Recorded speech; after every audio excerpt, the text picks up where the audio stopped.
नमस्कार दोस्तों, जय जोहार। मैं कौशल तिवारी और बिहिमिया संझा में आपका स्वागत। क्या आप कल्पना कर सकते हैं कि जिस योजना को प्रधानमंत्री नरेंद्र मोदी ने गरीब महिलाओं की तकदीर बनाने वाला बताया था, वो वही योजना छत्तीसगढ़ के ग्रामीण क्षेत्रों की, आदिवासी क्षेत्रों की 40,000 से अधिक महिलाओं को लूट का शिकार बना लिया गया। वो भी कोई छोटी मोटी राशि नहीं है, 1,000-2,000 की बात नहीं है, अरबों रुपए लूट लिया गया।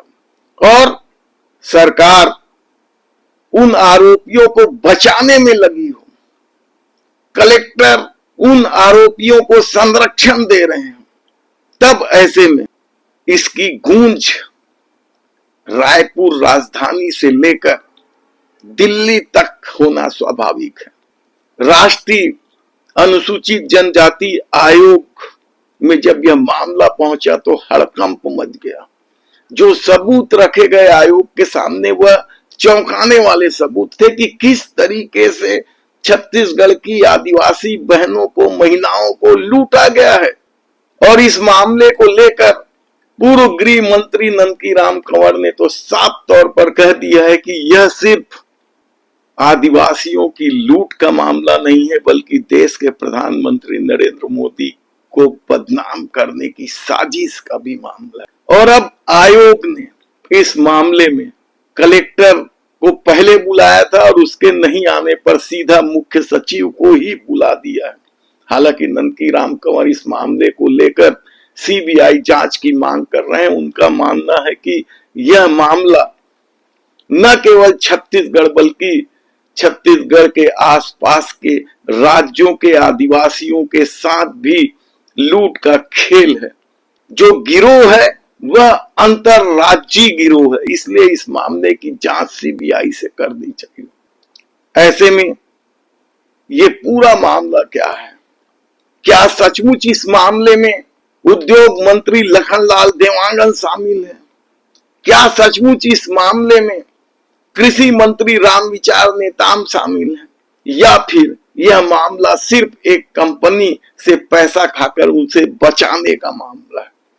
कहना बड़ा मुश्किल है, लेकिन आज हम बात कर रहे हैं राष्ट्रीय ग्रामीण आजीविका मिशन, जिसे NRLM भी कहते हैं, जिसका काम है महिलाओं को रोजगार उपलब्ध कराना, उन्हें आर्थिक रूप से संबल बनाना। और इस मामले में 40,000 महिलाओं के साथ यदि ठगी हो जाती है तो आप समझिए कि सरकार क्या यह योजना महिलाओं को ठगने के लिए लाया गया था? ये एक सवाल तो है। और हैरानी की बात तो ये है कि इस पूरे मामले को यदि आप परत दर परत देखें तो आपको लगेगा कि रक्षक ही भक्षक बन बैठे हैं। तत्कालीन कलेक्टर के पास जब यह मामला पहुंचा तो उस कंपनी पर कार्रवाई करने की बजाय आयोग को ही गुमराह किया जाने लगा। आप समझिए ये बात को कि कलेक्टर के पास जब शिकायत पहुंची तो वह तो फाइल दबा के बैठे ही थे। जब आयोग के पास यह मामला पहुंचा और आयोग ने कलेक्टर से जवाब तलब किया तो पता चला कि कलेक्टर गुमराह कर रहे हैं। और इससे आयोग इतना नाराज हुआ कि उसने मुख्य सचिव को तलब कर दिया है 30 दिन के भीतर मुख्य सचिव को दिल्ली जाकर आयोग के दफ्तर में दस्तक देना पड़ेगा। 16 अक्टूबर 2025 को आदेश था कलेक्टर के लिए, और कलेक्टर को जो 30 दिन का समय दिया गया था उन्होंने कुछ नहीं किया, और इससे आयोग बेहद नाराज है। और ऐसा नहीं है कि लोग अपने ठगे जाने पर खामोश है। कई बार वे इस कंपनी के खिलाफ आंदोलन कर चुके हैं। यह कंपनी है फ्लोरोमैक्स कंपनी।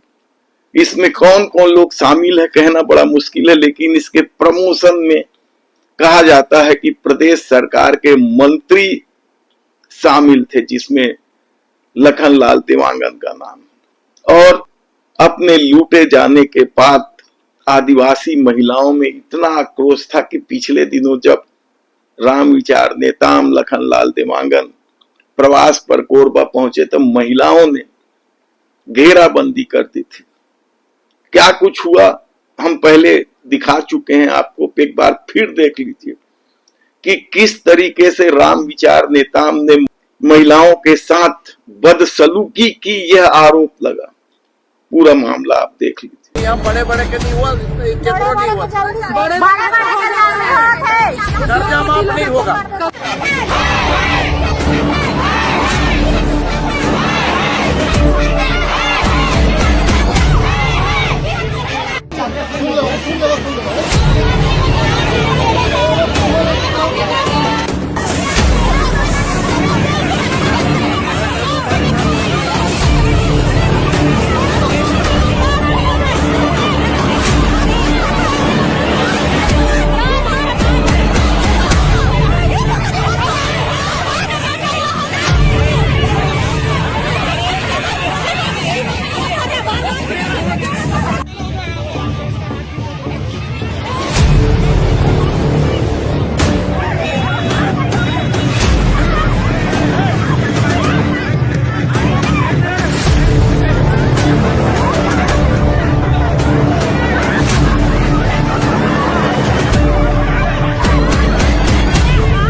बड़े बड़े के नहीं हुआ, कितनों नहीं हुआ, कर्जा माफ नहीं होगा, कर्जा माफ नहीं होगा। कोई हम सरकार वाले नहीं लिए, सरकार दिया है तुम लोग कर्जा। सरकार समझिए जो बोल रहे हैं ना, इसलिए ये सब नाटक करे थे। इस तरह के आंदोलन करने से नहीं। हम यहाँ नाटक कर रहे हैं, आप लोग तो नाटक दिख रहा है ये सब। हम लोग नाटक कर रहे हैं। आप लोग भूखे नहीं रहते ना, इसलिए आप लोग भूखे नहीं रहते हैं, इसलिए आप लोग नाटक कर रहे हैं। हम लोग नाटक कर रहे हैं।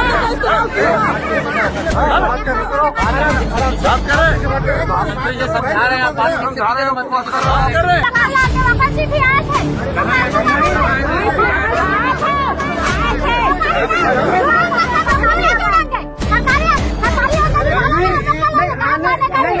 ये ऐसा बदतमीजी मत करो, ऐसा बदतमीजी मत करो तुम लोग ना, बिल्कुल बदतमीजी नहीं करोगे ऐसा। सुनो, आने से कुछ नहीं होता। लोन आपने लिया है ना, आपने लोन लेते समय नहीं पूछे थे। बैंक वाले लोग चाहते हैं बात करत है, तुमन के सहयोग करे थे शासन प्रशासन। ज्यादा हेजड़ी बड़ी हेड़ 12 पुलिस लगाओ जल्दी। फेंकवाएंगे अच्छा है। ऐसे नहीं दिया, जबरदस्ती क्यों नहीं दिलाए हैं? दिए हैं, भगवान हम लोग आप लोगों को उठा कर फेंकाए, हम लोग उखाड़ के खाएंगे। हम लोग ही तो वोट देंगे, तभी तो आप लोग नेता बनेंगे। गलत शब्द का इस्तेमाल करेंगे, गलत शब्द बोल रहे हो आप लोग। ये सब नाटक करे थे। इस तरह से आंदोलन करने से नहीं होगा। हम यहाँ नाटक कर रहे हैं। आप लोग तो नाटक दिख रहा है ये सब। हम लोग नाटक कर रहे हैं। आप लोग भूखे नहीं रहते ना इसका। आप लोग भूखे नहीं रहते हैं, इसलिए आप लोग नाटक कर रहे हैं। आप लोग नाटक कर रहे हैं।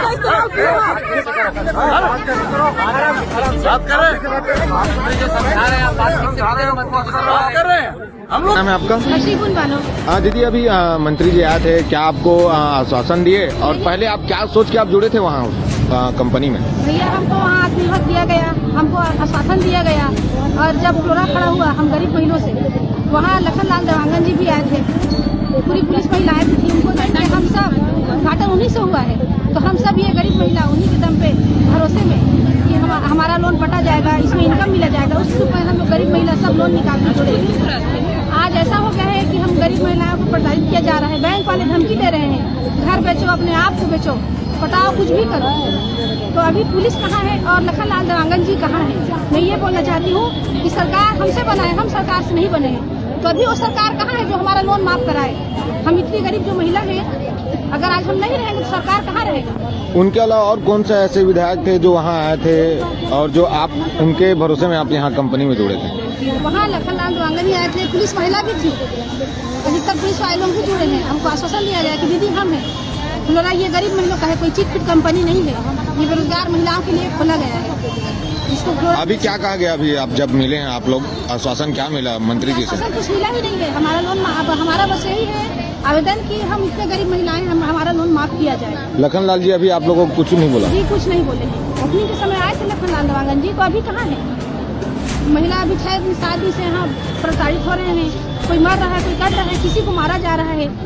बैंक वाले लोग महिलाओं को भी प्रताड़ित कर रहे हैं, अपने आप को बेचो, धंधा करो। ये कहाँ का न्याय है?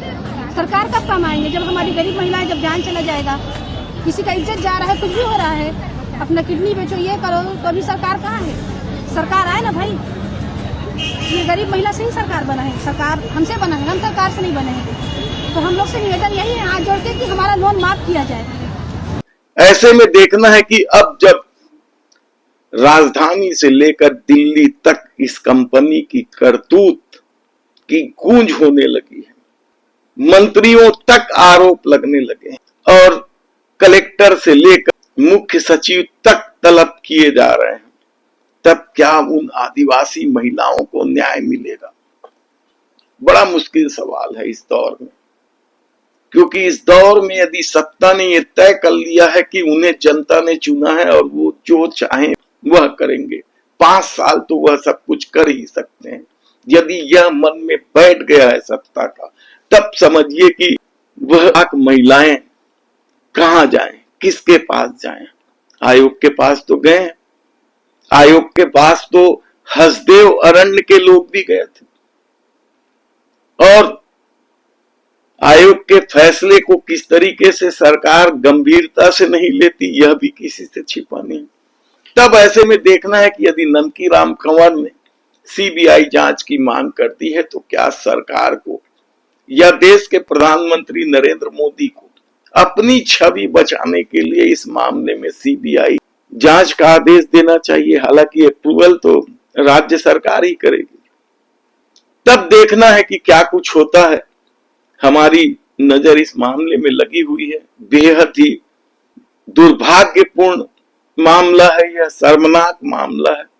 यदि इस मामले में आपकी कोई राय हो तो हमें लिख भेजिए, हम आपकी बात जरूर जनता तक रखेंगे। यदि आपने हमारे चैनल को सब्सक्राइब नहीं किया तो प्लीज सब्सक्राइब कर लीजिए, बेल आइकन का बटन दबा दीजिए।